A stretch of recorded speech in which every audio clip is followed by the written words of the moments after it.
আমরা দেখছি এই মুহূর্তে যমুনা অভিমুখে রওনা হয়েছে বিডিআর সদস্যরা এবং পুলিশের এখানে সতর্ক অবস্থান লক্ষ্য করা যাচ্ছে। যমুনার যে প্রবেশ গেট রয়েছে অর্থাৎ মৎস্য ভবনের যে মোড় রয়েছে সেই মোড়ে অবস্থান নিয়েছে পুলিশ এবং আমরা দেখছি ধীরে ধীরে আন্দোলনকারী যারা রয়েছে তারা কিন্তু এগিয়ে আসছে এবং বিডিআর সদস্যরা আজকে 3 দফা দাবি নিয়ে কিন্তু এগিয়ে আসছে যমুনা অভিমুখে এবং আমরা দেখছি এখানে কি ঘটতে যাচ্ছে সেটি কিন্তু আপনাদেরকে দেখাচ্ছি। এই মুহূর্তে পুলিশের মুখোমুখি অবস্থান নিয়েছে চাকরিচ্যুত বিডিআর সদস্যরা এবং আপনাদেরকে সেই চিত্রটি দেখানোর চেষ্টা করছি। বিডিআর যে সকল সদস্যরা রয়েছে তারা প্রধান উপদেষ্টার যে কার্যালয় রয়েছে যমুনা, সেই যমুনা অভিমুখে যাওয়ার জন্য চেষ্টা করছেন, কিন্তু পুলিশ কিন্তু এখানে তাদেরকে বাধা দিয়ে আটকে দিচ্ছেন এবং পুলিশের বাধা প্রায় অতিক্রম করে প্রধান উপদেষ্টার বাসভবন অভিমুখে এগিয়ে যাচ্ছে বিডিআর সদস্যরা এবং আপনাদেরকে দেখানোর চেষ্টা করছি এই মুহূর্তে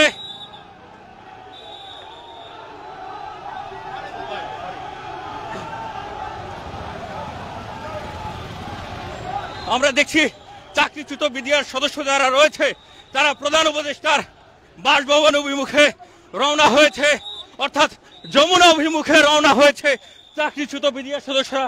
এবং আপনাদেরকে যদি একটু বলে রাখি,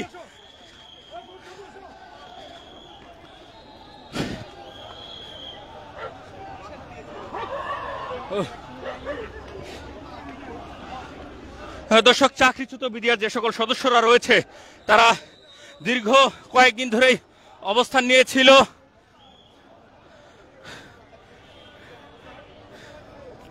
জাতীয় জাদুঘরের সামনে, অর্থাৎ শাহবাগে জাতীয় জাদুঘরের সামনে অপেক্ষা করেছিল তাদের দাবিগুলো নিয়ে এবং আজকে বেলা 11টার পরপরই কিন্তু তারা হুট করে চলে আসেন শাহবাগে মোড়ে এবং সেখানে পুলিশ তাদেরকে বাধা দিলে তারা তাদের রাস্তা পরিবর্তন করে তারা মৎস্য ভবনের যে মোড় রয়েছে সেই মোড় দিয়ে প্রধান উপদেষ্টার বাসভবনে প্রবেশ করার চেষ্টা করেন এবং আমরা দেখছি যে যখন মৎস্য ভবন আসেন সেখানে পুলিশ তাদেরকে বাধা দিলে সেই বাধা অতিক্রম করে কিন্তু চলে আসেন বিডিআর সদস্যরা এবং আমরা দেখছি এই মুহূর্তে ধীরে ধীরে এগিয়ে আসছেন চাকরিচ্যুত বিডিআর সদস্যরা।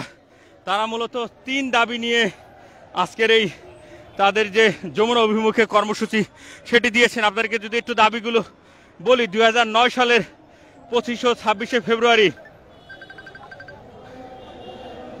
হাসিনা সরকারের আমলে ষড়যন্ত্রের শিকার হন পিল থানা সহ সারা দেশের চাকরিচ্যুত সব বিডিআর সদস্যরা এবং তাদের পরিবার। সেই পরিবারদেরকে পুনর্বাসনের করার দাবিতে এবং পাশাপাশি যারা জেলে বন্দী রয়েছেন তাদেরকে জেল থেকে মুক্তিদান এবং পিল থানা হত্যাকাণ্ডের সত্য উদ্ঘাটনের জন্য কিন্তু তাদের এই আজকের এই যে যমুনা অভিমুখে কর্মসূচি, সেই কর্মসূচি এবং আমরা দেখছি ধীরে ধীরে এগিয়ে আসছেন বিডিআর সদস্যরা।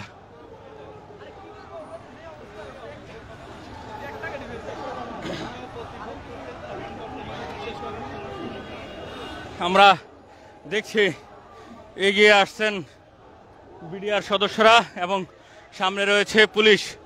ইতিমধ্যেই আপনাদেরকে যদি একটু বলে রাখি যে কয়েক দফায় কিন্তু তাদের সাথে পুলিশের ধস্তাধস্তি হয়েছে। তারা যখন প্রথমেই চলে আসেন শাহবাগে সেখানে তাদেরকে বাধা দেওয়া হয়, তারা শাহবাগে ঢুকে পড়েন এবং সেখান থেকে তারা যখন রওনা হন প্রধান উপদেষ্টার বাসভবন অভিমুখে অর্থাৎ হোটেল ইন্টারকন্টিনেন্টালের যে প্রবেশ করার রাস্তা, সেই রাস্তায় কিন্তু পুলিশ আবারও তাদেরকে বাধা দেয় এবং সেখান থেকে তারা তাদের রাস্তা পরিবর্তন করে রওনা হন কাকরাইল মোড়ের দিকে যে রাস্তাটি রয়েছে অর্থাৎ রমনা পার্ক হয়ে ইঞ্জিনিয়ারিং ইনস্টিটিউট পার করে যে মৎস্য ভবন পার করে যে রাস্তাটি রয়েছে সেই রাস্তা দিয়ে তারা কিন্তু আবারও যমুনায় প্রবেশের জন্য তারা রওনা হন এবং পুলিশ তাদেরকে মৎস্য ভবনে আবারও বাধা দেয়।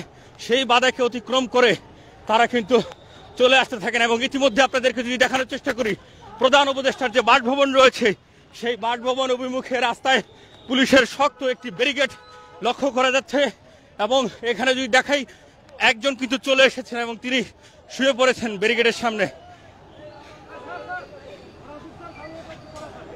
এবং আমরা দেখছি টান দিলে কথা বলবেন না না চলে যাচ্ছে।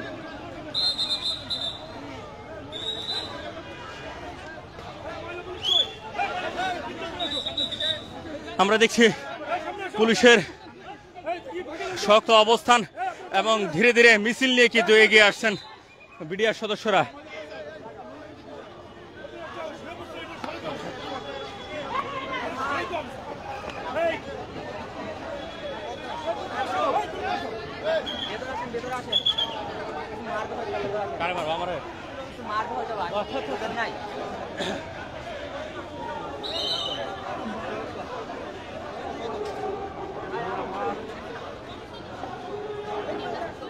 মাহফিল তো নিঃশ্বাসই নিতে পারেন না, মরে যাবো পরে দিন।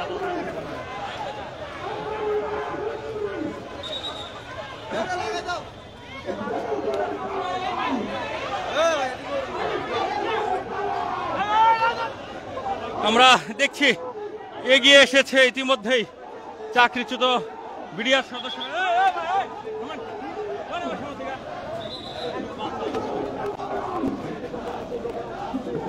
আমরা দেখছি ইতিমধ্যেই কিন্তু যমুনার সামনে চলে এসেছে চাকরিচ্যুত বিডিআর সদস্যরা। তাদের 3 দফা দাবি নিয়ে ইতিমধ্যেই চলে এসেছেন প্রধান উপদেষ্টার যে বাসভবন।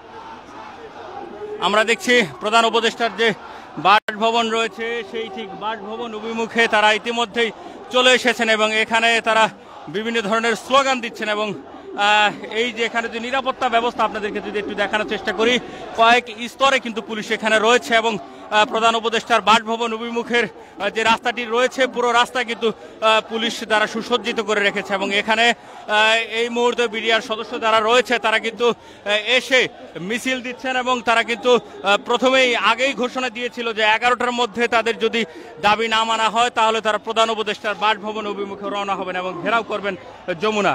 এবং সেই প্রেক্ষিতে আমরা দেখেছি 11টার পরপরই কিন্তু বিডিআর যে সকল সদস্যরা রয়েছিল তারা জাতীয় জাদুঘরের সামনে থেকে তারা প্রথমেই চলে আসেন শাহবাগে, সেখানে পুলিশের বাধার মুখে পড়েন এবং সেখান থেকে তারা যখন যমুনা অভিমুখে রওনা হন অর্থাৎ হোটেল ইন্টারকন্টিনেন্টাল হয়ে তারা প্রবেশ করতে চান, সেখানে পুলিশের বাধার মুখে পড়ে তারা ভিন্ন আরেকটি রাস্তা অর্থাৎ কাকরাইল মোড় হয়ে তারা প্রবেশ করার চেষ্টা করেন। এবং ইতিমধ্যেই আমরা দেখছি বিডিআর সদস্যরা তারা কিন্তু ধীরে ধীরে বসে যাচ্ছেন প্রধান উপদেষ্টার যে বাসভবন রয়েছে যমুনা সেই যমুনা অভিমুখে। এখানে পুলিশের সতর্ক অবস্থান রয়েছে। তারা যে 3 দফা দাবি নিয়ে এসেছে সেই দাবিগুলো যদি আপনাদেরকে একটু জানানোর চেষ্টা করি, যে 2009 সালের 25 ও 26শে ফেব্রুয়ারি শেখ হাসিনার সময়ের যে তাদের উপর পিলথানায় সারা দেশে যে সকল পিলথানা হত্যাকাণ্ডের কারণে যে সকল চাকরিচ্যুত সদস্যরা রয়েছেন তাদেরকে চাকরিতে পুনর্বহাল করা এবং পাশাপাশি যারা জেলে রয়েছে 16 বছর ধরে তাদের জেল থেকে মুক্তি।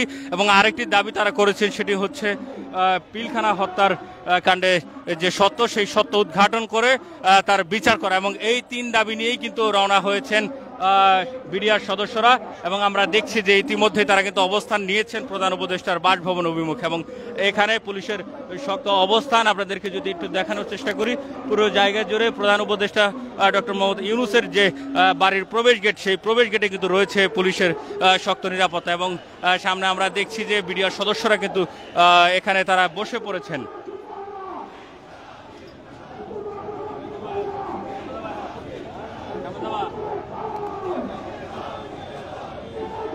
যে দৌড় দিচ্ছে আমার নিশা বন্ধ হয়ে গেছে।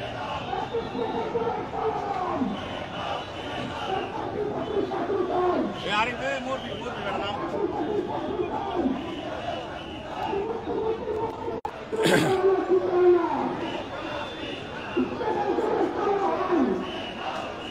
আল্লাহ শেষ হয়ে গেল।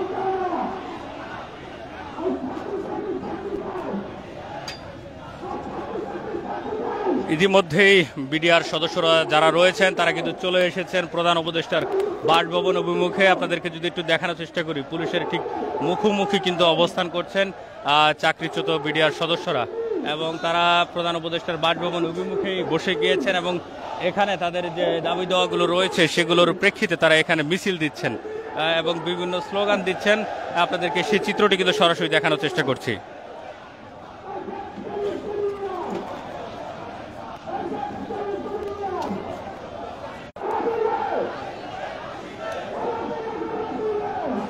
আমরা দেখছি ইতিমধ্যেই নিরাপত্তা বাড়ানোর স্বার্থে এখানে শত শত পুলিশ মোতায়েন করা হয়েছে। পুরো জায়গা জুড়ে পুলিশের একটি নিরাপত্তা বলয় লক্ষ্য করা যাচ্ছে। এবং আপনাদেরকে যদি একটুখানি বলে রাখি যে 2009 সালে অর্থাৎ 25 ও 26শে ফেব্রুয়ারি কিন্তু পিলখানায় যে হত্যাকাণ্ড ঘটে, বিডিআরের যে সকল সদস্যরা পিলখানা হত্যাকাণ্ডের কারণে চাকরি হারান, তারা তাদের চাকরিতে পূর্ণ বহালের দাবিতে, পাশাপাশি যে সকল বিডিআর সদস্যরা এখন পর্যন্ত জেলখানায় রয়েছে তাদেরকে মুক্তির দাবি, এবং পিলখানা হত্যাকাণ্ড যে মূল ঘটনা রয়েছে অর্থাৎ সত্য উদ্ঘাটন সহ পিলখানা হত্যাকাণ্ডে যারা জড়িত রয়েছে তাদের বিচারের দাবিতে কিন্তু আজকের এই যে বিডিআর সদস্যদের যে যমুনা ঘেরাও কর্মসূচি সেটি অনুষ্ঠিত হচ্ছে। এবং আপনাদেরকে যদি একটু বলি যে এই যে যারা বিডিআর সদস্যরা রয়েছে চাকরিচ্যুত, তারা কিন্তু দীর্ঘ সময় ধরেই তাদের যে দাবি, এই 3 দাবি নিয়ে কিন্তু বিভিন্ন সময় আন্দোলন করেছে এবং দীর্ঘদিন ধরে প্রায় 16 দিন ধরে কিন্তু তারা অবস্থান কর্মসূচি নিয়েছিলেন শাহবাগে জাতীয় জাদুঘরের সামনে। এবং সেখান থেকে আজকে তারা একটি আলটিমেটাম দিয়েছিল যে সোমবার বেলা 11টার মধ্যে তাদের যদি দাবি না মানা হয় তারা কিন্তু চলে আসবেন যমুনা ঘেরাও করতে। এবং সেই প্রেক্ষিতে আমরা দেখেছি 11টার পরপরই কিন্তু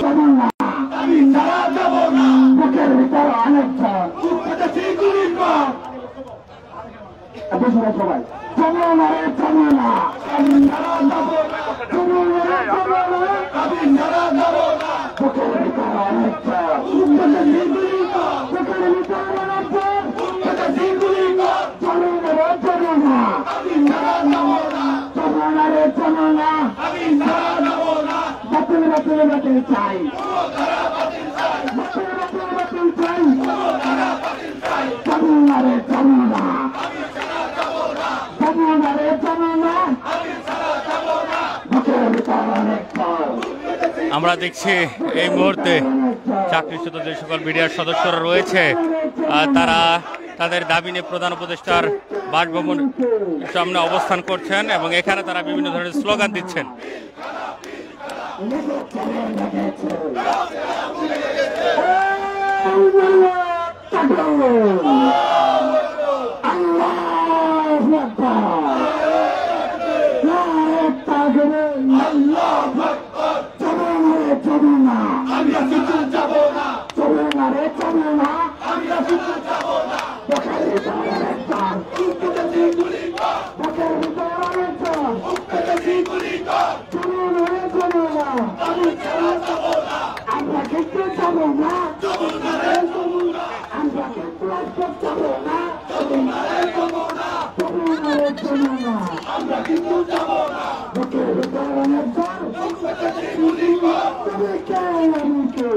আমরা এখানে বিডিআরের আন্দোলনে যারা এসেছে তাদের সাথে একটু কথা বলবো যে আপনার আসলে কি হয় যে আসলে বিডিআরের সদস্য ছিলেন?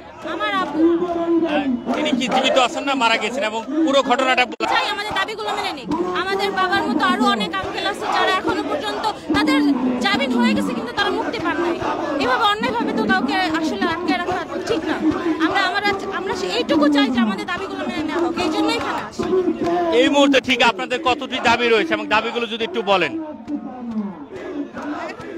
এই মুহূর্তে যে দাবিগুলো রয়েছে যে আঙ্কেলগুলা হচ্ছে জেলে আছে, যাদের সাজা শেষ, তাদেরকে ছেড়ে দেওয়া হোক। অন্যায়ভাবে যাদেরকে আটকে আছে এটার একটা সুস্থ বিচার হোক, আমি এইটাই চাই। এই দাবিতেই এখানে আসা। আমরা একটু আপনার সাথে কথা বলবো যে আসলে আপনার কে হয় যিনি আসলে বিডিআর সদস্য ছিলেন এবং কি কারণে আপনার এই যে আজকের এই কর্মসূচিতে অংশগ্রহণ করা? আমার হাজবেন্ড বিডিআর ছিল, উনি অসুস্থ হয়ে মারা যান।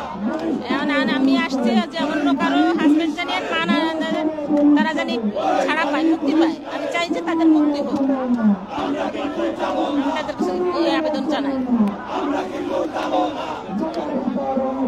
আমরা দেখছি এই মুহূর্তে চাকরিচ্যুত বিডিআর যে সকল সদস্যরা রয়েছে তাদের দাবিগুলো নিয়ে তারা কিন্তু স্লোগান দিচ্ছেন যমুনার সামনে।